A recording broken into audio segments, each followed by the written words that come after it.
Buenas tardes. Yo creo que cuando intentemos recordar el año 2013, muy pocos vamos a tener pocos recuerdos buenos. Yo desde luego no tengo demasiados recuerdos buenos y creo que hay muchos motivos para que recordemos el 2013 como un año nefasto. Como poco, podemos hablar de la situación de las familias españolas, que es absolutamente penosa, que es absolutamente desesperada, que se está convirtiendo en algo totalmente insostenible. Yo creo que eso no se nos escapa a nadie. Ya no existe prácticamente ninguna familia que no tenga parados entre sus miembros, que no tenga alguna desgracia económica de algún tipo, ya prácticamente no existe. El hecho de que seamos todos los que estamos así, desde luego no nos consuela. Lo cierto es que tenemos que tener muy mal recuerdo de este año. Después de casi 5 años de crisis, lo que está claro es que el modelo económico que actualmente rige en este país y posiblemente en todo el mundo ha llegado a, bueno, pues de alguna manera ha llegado a su colapso, ha llegado a su fin. Por otra parte, creo que el 2013 va a ser un año que vamos a recordar todos como el año en el que nuevamente se ha puesto en peligro la unidad nacional de una forma además artera, muy fea, muy sucia, muy mala. Estas cuestiones que nos están llegando, en particular desde Cataluña, son cuestiones que realmente deberían preocuparnos a todos. Es sorprendente la falta de reacción ante lo que está haciendo el gobierno de la Generalitat catalana, que realmente es absolutamente penoso.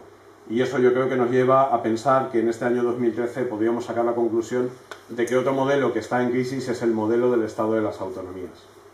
Me vais a permitir que desarrolle un poquitín estas dos crisis. En definitiva, es la crisis de un modelo económico basado en una economía virtual y en una economía donde prima fundamentalmente lo financiero por encima de lo real.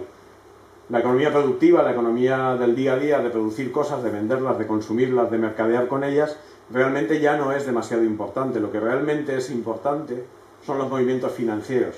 Son los movimientos financieros los que enriquecen a la gente, son los financieros los que deciden, son las bolsas, los mercados, son una serie de factores que tienen muy poco que ver con la economía real, los que realmente nos han llevado a esta crisis, los que realmente nos mantienen en esta crisis y de alguna manera los que nos están haciendo sufrir precisamente a los que no nos vemos normalmente beneficiados por los beneficios hipotéticos de la economía financiera.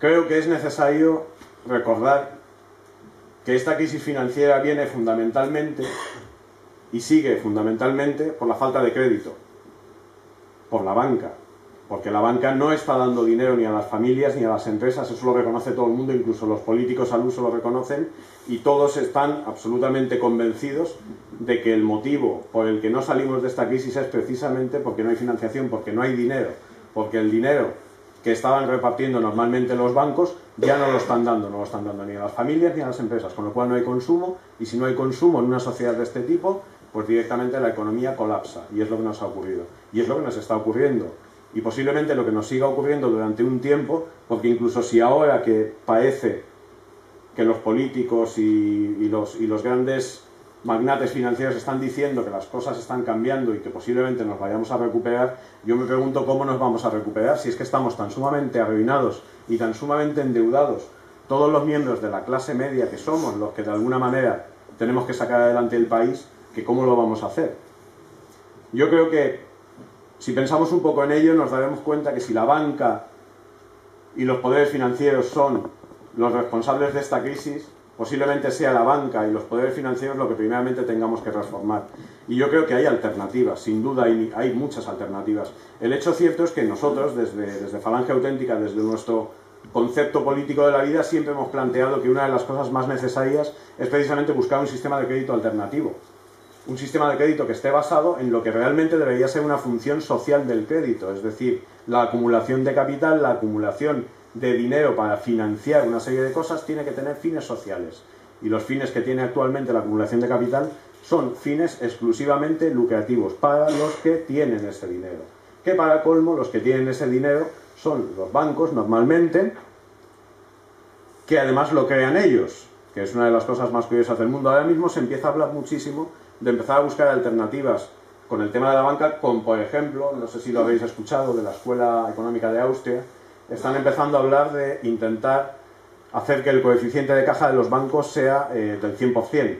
¿Qué significa que el coeficiente de caja de los bancos sea del 100%? Que los bancos no puedan prestar más dinero del que tienen depositados. Porque de hecho, si os fijáis un poco, lo que hacen los bancos con los pocos ahorros que vamos depositando, dan crédito por muchísimo más de lo que realmente tienen depositado, y puede ocurrir como ha ocurrido en este momento, que ha habido una burbuja tan sumamente grande, se ha dado tanto dinero que alguien se asustó, alguien pensó, ¿y si los depositantes nos piden el dinero? ¿Y si tenemos que devolver este dinero que hemos ido prestando? Porque a su vez nos lo han prestado otros bancos. Y al final fue tal el susto que se dejó de dar dinero, y fijaros lo que ha pasado. Eso obviamente no hubiese pasado si el dinero que se hubiese prestado fuese un dinero que realmente existiese. Es una cosa que hay que tener en cuenta cuando hablamos de una banca alternativa. Y sobre todo, cuando hablamos de una banca alternativa, estamos hablando de una banca, como decía, que tenga fines sociales. Fines sociales significa que realmente el dinero que funcione para, por decirlo de alguna manera, fomentar una economía real, no una economía financiera, sino una economía de producción, de hacer cosas, de producir cosas, de generar trabajo, de generar empleo, esa banca, esa financiación sí se tiene que dar. Sin embargo, hoy por hoy, normalmente la financiación para lo que sirve es única y exclusivamente para movimientos especulativos. Movimientos especulativos que, bueno, de todo tipo, opciones de compra, acciones, bueno, en fin, una serie de cuestiones que, como decía, no son economía real, son una economía virtual, son simplemente una economía, bueno, pues de estados contables, son una economía que aparece en los balances, pero que a las personas prácticamente no nos saca de ningún problema, sino más bien todo lo contrario, nos genera un montón de problemas. Yo creo que hablar de esta crisis como otra cosa que como una crisis financiera posiblemente nos desvíe un poco del tema central. Finalmente, como digo, hay una cuestión de política económica. Actualmente dependemos, porque no somos un país soberano, del dinero que llega de fuera, muy particularmente del dinero que llega de la banca alemana, y bueno, ya sabéis lo que está haciendo Alemania en este momento, está proponiendo que todo tienen que ser reducciones, están intentando que se controle el gasto público. La verdad es que el gasto público es cierto que se tiene que controlar, porque el gasto público ha sido uno de los grandes problemas de este país, es decir, ha habido muchísimo gasto, mucho más gasto del que era lógico, pero es cierto que lo que tampoco se puede hacer es constreñir tantísimo el gasto público como para que haya gente que esté en la calle, como para que haya gente que no tenga ningún tipo de prestación, que es a lo que vamos a llegar. Entonces, bueno, pues desde aquí, desde Falange Auténtica, lo que en muchas ocasiones hemos propuesto es, como digo, un modelo de banca alternativa y, por supuesto, la utilización mesurada, contenida y controlada de la política monetaria, es decir, de las masas de dinero que tienen que estar en el mercado, que tienen que ser controladas, y que desde luego lo que no se pueden es utilizar para las barrabasadas y para las tonterías que se han estado utilizando hasta ahora, con administraciones duplicadas, con un estado de las autonomías totalmente despilfarrador y con una serie de dineros que han ido a parar, pues eso, a entidades como los partidos políticos, los sindicatos, las asociaciones patronales, que desde luego lo único que han hecho es dilapidarlo, cuando realmente lo que hace falta es, pues ya sabéis, sanidad, educación, prestaciones sociales, etc. Creo que paralelamente a esta cuestión que os estoy comentando de la economía financiera virtual que hay que cambiar, creo que hay otra cosa que también es muy importante cambiar, que tiene mucho que ver con la crisis del modelo económico, que es precisamente el modelo de producción y de propiedad capitalista. Hasta ahora, como sabéis, no ha habido demasiadas alternativas de empresas de tipo social. Las cooperativas, incluso algunas están funcionando mal, están teniendo problemas. Habréis oído recientemente que bueno, una de las empresas cooperativas, uno de los entramados cooperativos, las cooperativas Mondragón, una de sus empresas emblemáticas, Fagor, va a tener que cerrar, lo cual de alguna manera lo que nos está demostrando es que incluso las empresas de economía social les está faltando la financiación, les está faltando el mercado. En este caso también les hacía falta posiblemente un reciclaje tecnológico y avanzar un poco, que no lo han hecho. Y de hecho, una de las pocas iniciativas de economía social que estaba funcionando en este país, pues está viniendo abajo. Y nosotros lo que decimos es precisamente lo contrario. Lo que tenemos que hacer es buscar más alternativas de economía social. Cooperativas, empresas donde el capital sea de los trabajadores, empresas donde no sea el capital el propietario de la empresa, sino que sean los propios trabajadores organizados en asociaciones sindicales. Es decir, una serie de alternativas que son absolutamente necesarias, entre otras cosas porque se está demostrando que el capitalismo no es suficiente, que el capitalismo no ha sido capaz de sacar de la pobreza al mundo, más bien todo lo contrario. Se ha ido cumpliendo el ciclo, y cuando se ha cumplido el ciclo, pues todos los que estaban incluidos dentro de esa economía capitalista, pues aquí estamos pagando las consecuencias de una economía que es totalmente inhumana. y donde la propiedad, como digo, se ha alejado totalmente de la sociedad y se ha convertido en algo que está en manos de los poderosos, en manos nuevamente de los financieros. Bien, eso también hay que buscarlo. Y bueno, pues con eso... ¿Me puedes pasar el agua? Perdonad. Con eso, de alguna manera, quiero cerrar esta primera parte acerca de la crisis económica, pero sí os digo que el modelo de economía está agotado y que de alguna manera hay que cambiarlo. Y quiero pasar a contaros un poco lo que hablábamos antes de la crisis del modelo de Estado de las autonomías. No es nada nuevo, pero sí tiene, de alguna manera, se ha reverdecido las tensiones que genera el gobierno catalán con respecto a la unidad nacional. Yo, francamente, no me gusta hablar mal de nadie, soy por lo general bastante moderado, ¿no? Pero realmente creo que el señor Artur Mas es un delincuente, es decir, creo que es un criminal, que habría que perseguir. Es decir, me parece que es un, me vais a permitir la expresión, me parece que es un enano acomplejado que lo que quiere de alguna manera es pasar a la historia como Dios sabe qué. Y lo que le está haciendo a este país es absolutamente vergonzoso. Es absolutamente vergonzoso y es absolutamente, como digo, criminal. Y es que el Estado de las autonomías, que ya de por sí es bastante malo, lo que le faltaba es encontrarse con un loco, con un imbécil, como Artur Mas. Cada vez que le veo, veo el odio. Cada vez que le veo, lo que estoy viendo de alguna manera es alguien que está tan inflado, tan hinchado, se cree tan importante, que es capaz, por su propia satisfacción, de su propio ego, de cargarse una historia de cientos de años. Y eso no es culpa ni más ni menos que del modelo de Estado de las autonomías, que es quien lo permite. Porque os quiero recordar que el modelo de Estado de las autonomías, engarzado perfectamente con la Constitución española, se supone que es un modelo de Estado donde efectivamente hay una autonomía, pero donde se defiende por encima de todo la unidad nacional. Y sin embargo, no ha sido así. Es decir, el modelo de Estado de las autonomías no ha hecho nada de lo que tenía que hacer para defender la unidad nacional. Y muy particularmente, el Estado de las autonomías no ha conseguido que haya cohesión. ¿Qué quiero decir con que haya cohesión? Quiero decir que nosotros tengamos, por decir de alguna manera, la sensación de que lo que está ocurriendo en un lugar de nuestro territorio afecta a los otros lugares del territorio y que de hecho los derechos, los privilegios y también los deberes, incluso la tributación, las cotizaciones y lo que se recibe a cambio, las prestaciones, digamos todo lo que se recibe a través del Estado, no hay cohesión. Es decir, el Estado de las autonomías a lo que ha llevado es a que realmente haya diferencias en los derechos, en los privilegios, en las obligaciones de distintos españoles, y eso a lo que nos ha llevado de alguna manera es a que haya, bien, pues a que este mecano no cuadre del todo, no ha habido cohesión.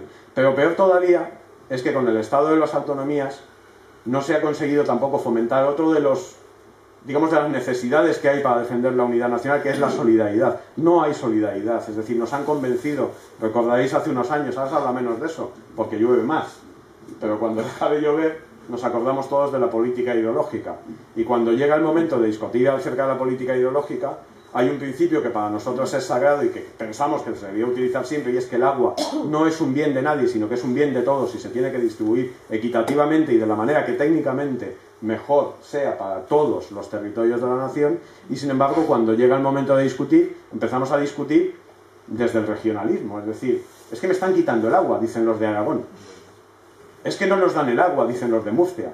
Los de Alicante, bueno, no sé lo que decimos un poco de todo también, porque igual el agua pasa por aquí, algunos no lo quedamos, otro no. Resulta que los de Castilla-La Mancha se quejan porque el agua del Tajo no se utiliza para hacer regadíos en Castilla-La Mancha y sin embargo sí se utiliza para hacer regadíos en la zona de Levante. En fin, no sé si me entendéis lo que os quiero decir.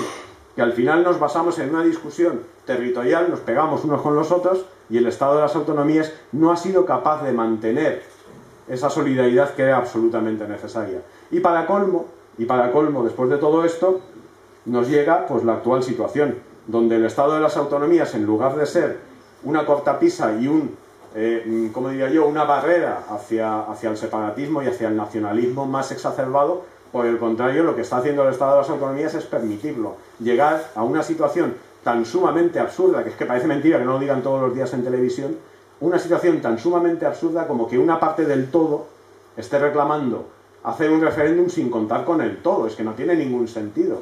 Por supuesto que se puede hacer un referéndum para romper España. Sí que se puede hacer, desde luego que se puede hacer, pero como mínimo tiene que participar toda España. O sea, es que no tiene ningún sentido que una mano decida separarse de mí. Tendré que decidirlo yo, por decirlo de alguna manera. Y luego ya podemos discutir de un montón de cosas. Pero desde luego, ese simple planteamiento es algo que permite el Estado de las Autonomías, que permite de alguna manera que se plantee y que no nos escandalicemos, y que lo que está demostrando es precisamente la quiebra de ese modelo y la crisis en la que está ese modelo. Ese modelo tiene que ser cambiado. Y tiene que ser cambiado, desde nuestro punto de vista, al menos, porque tenemos que empezar a basar nuestra convivencia común en algo que nosotros llamamos patriotismo. Y que no es ni más ni menos que la voluntad de mantener un proyecto de vida en común entre todos, con las diferencias que hay, con la diversidad que hay, con la necesidad de gobernar a veces de maneras distintas en lo local, en lo más cercano, en distintos territorios, porque las necesidades son distintas y porque las realidades son distintas, pero siempre pensando en el colectivo, en la totalidad, en lugar de pensar única y exclusivamente en los cuatro que nos rodean. Y todo esto del patriotismo, pues por varios motivos. Primeramente, porque es la postura más razonable. Porque es cierto que los españoles provenimos de distintos reinos, provenimos de distintas realidades, provenimos históricamente, hemos seguido caminos que no siempre han sido exactamente el mismo, pero al final convergimos hace 500 años y es muchísimo más lo que nos une que lo que nos separa. Y es más, la mayor parte de las proezas que ha hecho el pueblo español no las han hecho los españoles en genérico, sino que las han hecho algunos españoles, catalanes, aragoneses, castellanos, los que sean, pero lo han hecho siempre bajo la unidad. Es decir, tenemos razón, lo de España no es una cosa que nos hayamos inventado los españoles, es una realidad, mientras que no es una realidad nacional todo lo que nos están planteando como naciones ahora mismo, como es Cataluña, no es una realidad nacional. Si alguna vez lo fue, desde luego no lo es ahora. Están intentando que lo sea, pero no lo es ahora. Es decir, nos asiste sin ninguna duda la razón. Pero es que no solo es eso. También apelamos al patriotismo por una cuestión, digamos, sentimental. Es decir, yo no quiero dejar de ser familia de quien soy.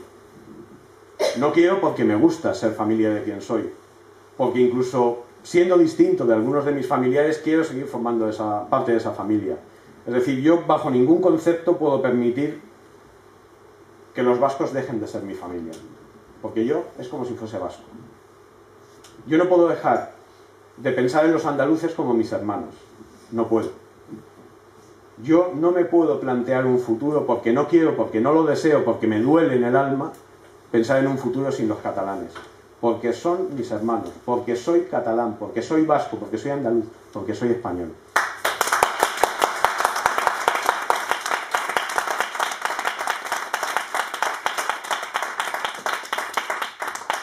Yo siempre digo que personalmente tengo una ventaja, y es que no nací en España, con lo cual no tengo necesidad de sentirme de ninguna parte de España y me siento muy bien en todos sitios.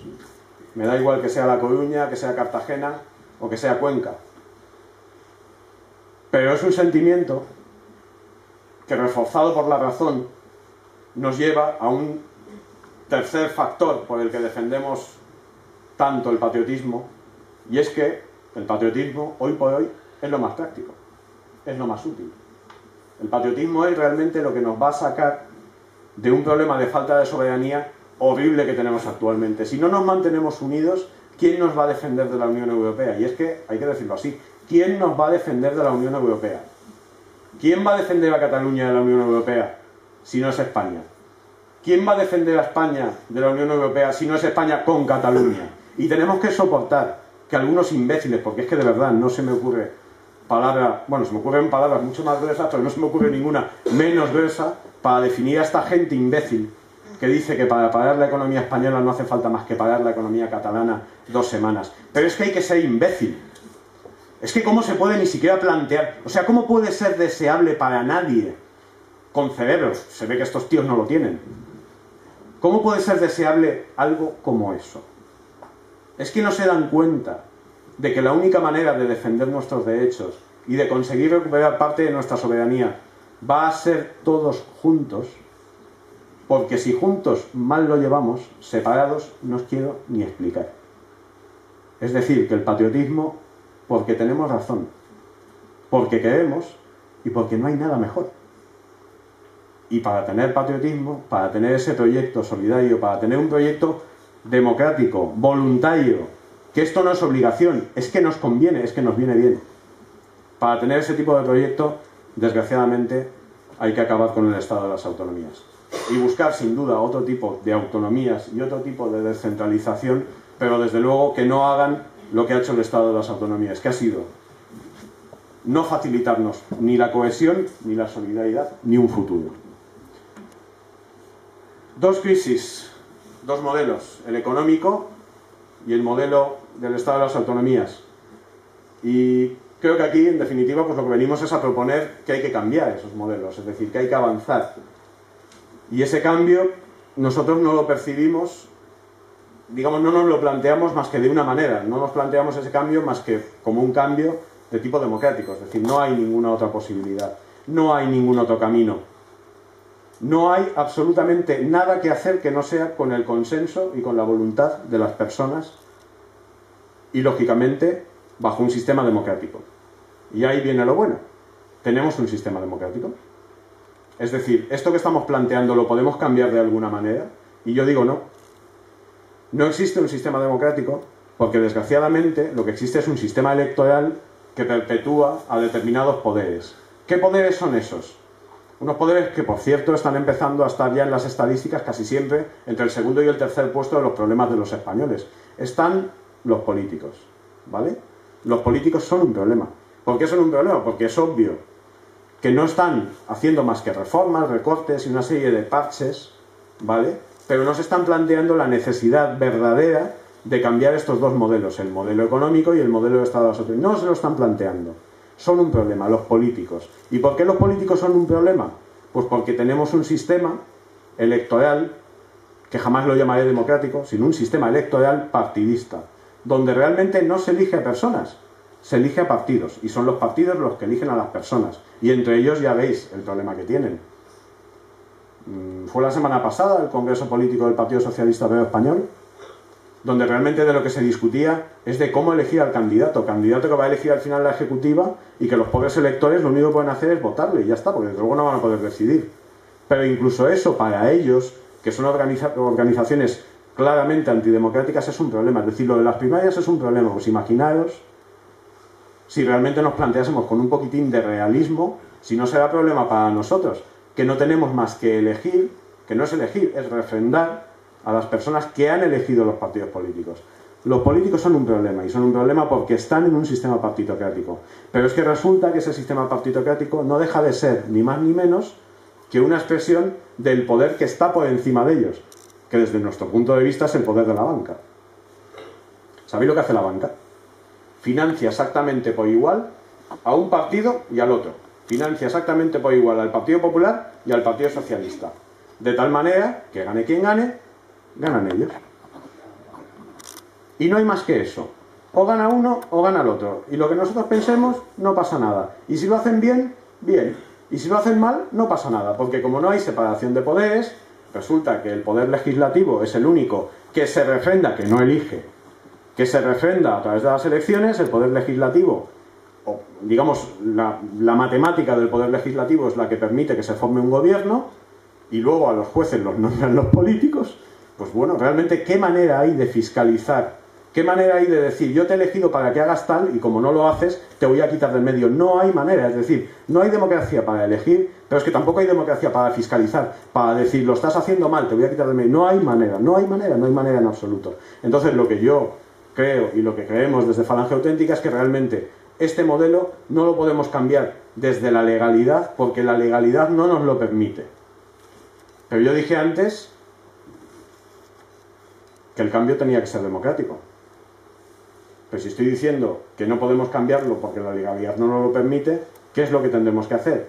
Pues a través de la democracia, a través de las elecciones y a través de la ley actual, lo que tendremos que hacer es intentar modificar esa ley y cambiar hacia otra ley. Y aquí es donde viene tal vez la parte que a mí me gustaría que os quedaseis más en la cabeza de esta intervención mía. Y es que realmente ha llegado un momento en el que lo importante no es tal vez saber el final del camino, no es tal vez saber cuál es nuestro modelo, no es tal vez saber exactamente cómo montaríamos el Estado o cómo montaríamos la economía, sino que posiblemente lo más importante en este momento es tomar conciencia de que como no venga el pueblo español a cambiar esta historia, no la va a cambiar nadie. Que tenemos que llegar al menos a un 51% de los votantes dispuestos a modificar estos dos modelos y posiblemente algunas cosas más. Y que eso lo tenemos que hacer entre todos. Y cuando digo que lo tenemos que hacer entre todos, quiero decir entre todos, los que estamos aquí y los que no estamos. Hasta un 51%. Imaginaros la cantidad de voluntades que tenemos que aunar. Y la única forma de aunar voluntades es buscando las cosas que nos unen. Regeneración democrática. Listas abiertas, por ejemplo. ¿Qué significa eso? Partidos políticos, estupendo. Pero yo quiero votar al número 2 del PSOE porque el número 1 es un ladrón, al número 3 del PP y al número 5 de Falange Auténtica. ¿Por qué? Pues porque me parecen los mejores.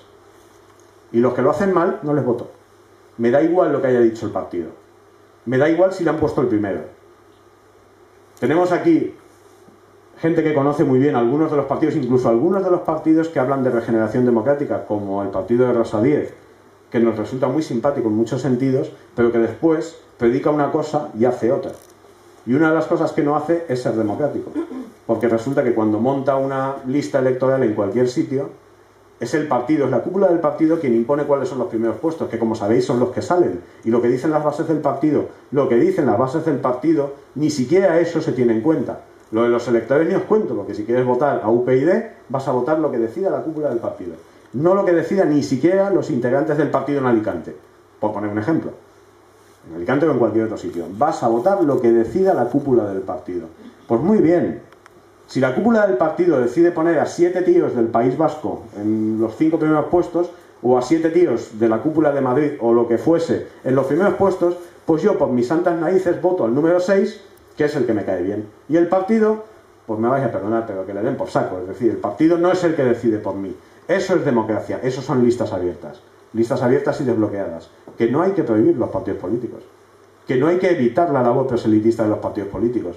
Que no hay que evitar que los partidos políticos sean asociaciones de pensamiento que busquen soluciones. Que simple y llanamente hay que quitarles el poder de decisión y tenemos que recuperar el poder de decisión nosotros, ni más ni menos. Eso es lo que tenemos que hacer.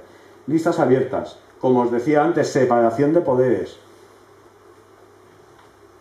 Yo no tengo claro si a los jueces los tenemos que elegir desde el pueblo o se tienen que elegir entre ellos, pero desde luego quienes no les tienen que elegir son los que antes o después tendrían que ser juzgados por ellos, porque no tiene sentido. Es decir, nadie va a juzgar. Si soy yo el que elijo a mi juez, ¿qué va a hacer mi juez? ¿Condenarme a mí? No, hombre, no, a mí no me va a condenar, es que es así. Es decir, es tan sencillo como eso. Y eso, desde Montesquieu lo sabe hasta el gato. Lo que pasa es que aunque lo sepa hasta el gato, se habla mucho de ello, lo pone en la Constitución, pero es absolutamente falso. No hay separación de poderes, de ninguna de las maneras. Y una tercera cosa, por solo decir una, mandato imperativo. En términos coloquiales, el que la hace la paga. Es decir, nos podemos equivocar. Podemos elegir a un político que no es el adecuado. Pero lo malo es que aquí lo elegimos y no podemos hacer nada. Es decir, el tío es un hijo de la gran puta y no hay forma de quitarlo del medio, porque no hay forma democrática de quitarlo del medio. Bien, pues no es tan difícil buscar sistemas de reelección, de renovación, de cada 2 años me cargo la mitad del Congreso, lo que sea. No es caro, es barato, con internet se hace en 4 días. Todo lo que os cuenten es mentira, todo lo que nos cuenten no es verdad. Es decir, no quieren que tengamos capacidad para decidir, no quieren que tengamos capacidad para decidir, pero realmente, si quisieran, y si quisiéramos, y si consiguiéramos ese cambio, podríamos estar todo el día censurando, criticando y controlando a nuestros políticos. Y seguramente nuestros políticos serían de una calidad humana, profesional, moral y ética infinitamente mayor que ahora mismo, entre otras cosas porque, como digo, el que la hace, la paga, y fuera. Pero todo eso no cabe en el sistema electoral actual. No cabe en el sistema electoral actual, entre otras cosas porque, como os decía, lo que consagra es el poder de los políticos, de los partidos políticos y a su vez de la banca, que son los que financian a los partidos políticos. Y yo a eso es a lo que llamo. A una política basada en la persona, donde las ideas tengan importancia, pero sobre todo tenga importancia la capacidad de gestión de los políticos, que para eso están. Que nos planteen cómo van a hacer las cosas, pero sobre todo que lo hagan bien. Sobre todo que lo hagan bien. Y que si lo hacen mal, podamos decirle, oye, que lo estás haciendo mal, quítate, para poner a otro. Quítate porque lo estás haciendo mal. Ahora mismo, ya sabéis, Ahí están, a ver quién les quita. Vamos, ¿cuántos eran? ¿100 y pico? ¿1000 y pico? Yo es que no lo sé, porque es que se me olvida la cifra, pero ¿cuántos eran los políticos que estaban en listas electorales imputados por la justicia? Es que es una vergüenza. Es que nos vacilan, joder. Es que nos ponen esas listas y encima nos dicen, mira, este es un delincuente, pero da igual, va a salir con tu voto. Porque es que es así, ese es el sistema electoral, eso es lo que hay, ¿no? Y yo creo que eso es lo que hay que hacer. Esta ruptura, a todos los que formamos parte de Falange Auténtica, a todos los que habéis venido aquí simplemente a escucharnos, a todos, lo que os pido es que no os cerréis, que penséis en los demás, que penséis que hay que buscar aliados, que esto lo vayáis diciendo en los bares, en las escuelas, en el trabajo, quien trabaje, en otros sitios, porque la verdad es que si es en el trabajo a poco vamos a llegar, pero ciertamente decirlo, intentar abrir los ojos a la gente, intentar explicarles que pasado mañana podemos discutir de cómo hacer las cosas, pero que si no cambia la ley electoral, que si no conseguimos la regeneración democrática, no hay forma de cambiar este modelo, porque en este modelo los políticos están muy cómodos. Si no lo van a cambiar, lo tenemos que cambiar nosotros. Por favor, buscar, encontraros con gente, reconoceros por la calle. No habléis de los fines últimos de Falange Auténtica si no queréis. Los fines últimos de Falange Auténtica son secundarios. Lo primario, lo principal en este momento es conseguir nuestra libertad, porque sin nuestra libertad, sin nuestra capacidad para decidir, no vamos a llegar absolutamente a ningún sitio. Y yo realmente ya no tengo nada más que deciros. Acabo aquí mi intervención pidiéndoos que, pues eso, que seáis generosos, que el momento no es para luchar solo por lo nuestro, sino que hay que luchar por lo de todos, más que por lo nuestro, y que es un momento de extrema necesidad, es decir, estamos viviendo un momento de crisis en la que realmente debería acabar este ciclo. Y me vais a permitir una cosa, esto ya es el final de mi intervención, me vais a permitir, os voy a presentar a una persona que va a leer un discurso que nos ha mandado otra persona. Quien ha escrito este discurso es un camarada nuestro, Guillermo Ruiz, que el año pasado sufrió un ictus, no sé si sabéis lo que es una enfermedad que, bueno, le ha dejado paralizado una parte del cuerpo y se está recuperando y está bastante bien. Es una persona muy importante, cualquier camarada para nosotros, cualquier miembro de nuestro partido, cualquier compañero de trabajo de nuestra pequeña república de camaradas es importante, pero este es encima particularmente importante porque ha sido una de las personas que más ha aportado a la esencia y a la manera de ser de Falange Auténtica. Es Guillermo Ruiz, ha sido responsable de imagen de este partido y sigue siéndolo, y de hecho forma parte de la Ejecutiva Nacional de nuestro partido y es muy importante. Él no ha podido venir, está deseando poder volver a incorporarse, pero todavía no ha podido venir, no anda bien, va con una silla de ruedas, se expresa bastante bien ya, y como digo, está deseando, pero bueno, lo que ha hecho es que nos ha mandado un pequeño discurso para que lo lea alguien. Yo no lo voy a leer yo, lo va a leer una persona que es especialmente entrañable también, que es Carlos Cardesa, que está con nosotros. Carlos Cardesa también es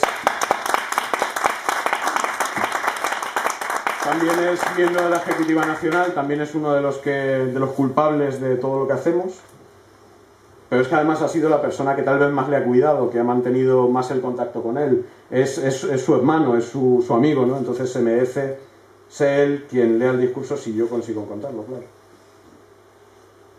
Así que nada. Además a Carlos es tan difícil de entenderlo como a Guillermo, ¿no? Con lo cual lo más parecido a que lo lea Guillermo Ruiz es que lo lea Carlos Cardesa. Gracias.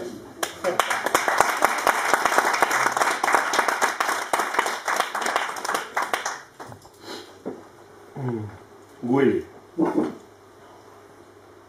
Es difícil escribir en la cámara. Faltaba corrección y puntuación. Si lo consideréis oportuno, leed como vosotros sabéis, contadme qué os parece. Camaradas, amigos, me hubiese gustado compartir con vosotros algo tan importante para mí como es el día del partido. Desgraciadamente me es imposible. Un oscuro complot os evitará tener que aguantar un aburrido discurso mío. No obstante, permitidme haceros llegar estas palabras a través de otra voz, persona que recibirá con gusto los tomates, abucheos que estiméis convenientes. Es más, y esto va dirigido a la policía infiltrada del fondo de la sala. Hago responsable de mis palabras a este elemento que yo estoy convaleciente y no podéis tocarme todavía. Vamos allá. Camaradas, de sobra conozco vuestro valor y fortaleza, disputando la calle y la universidad a las fuerzas radicales y violentas de la izquierda y a los iguales de la extrema derecha. De sobra sé que sois los únicos que habéis permanecido firmes contra el terrorismo. Habéis apoyado siempre a las víctimas y exigido el cumplimiento íntegro de las penas en Madrid, en San Sebastián o en Alicante. De sobra sé que somos el único partido que con generosidad hemos participado en todas y cada una de las convocatorias del OVT. De sobra conozco que somos capaces de marchar contra la guerra de Irak, o contra la dictadura de Cuba, o por el esclarecimiento de todos los crímenes en la Argentina. De sobra sé, camaradas, que juntos hemos sido los primeros en levantar la bandera de la defensa social, con mineros, con parados, con todas las personas, sin discriminación alguna. De sobra sé, camaradas, vuestra gallardía para defender el proyecto común de una España unida, alegre y justa, ese proyecto común de valores y progreso que marca nuestro estilo. Quiero daros hoy las gracias a todas por ello. Vosotros me hacéis mejor, me hacéis sentir orgulloso de servir a Falange Auténtica. Pero hoy os quiero pedir un esfuerzo más. Tenemos que iniciar la mayor de las tareas, empujar para que la verdadera democracia sea la que gobierne nuestra hermosa patria. Ni partidos corruptos, ni sindicatos traidores, ni familia real podrida. Solo... Nuestro programa es sencillo. Solo democracia, un único proyecto común para solidarizar a todas las personas y motivar su participación generosa y honesta en el servicio público. Como falangistas no nos resignamos a ser vencidos por cantos de sirena, ni a renunciar a unos principios propios. Seguimos queriendo la revolución, la nuestra, la de los poetas, la de todos los hombres. No queremos el sistema menos malos de los sistemas, queremos el mejor, y convocamos a muchos para conquistarlos. Somos muchos los que no aguantamos la putrefacción y el deshonor de las instituciones. Somos muchos los que no renunciamos. Es nuestro deber, nuestro derecho. Arriba España.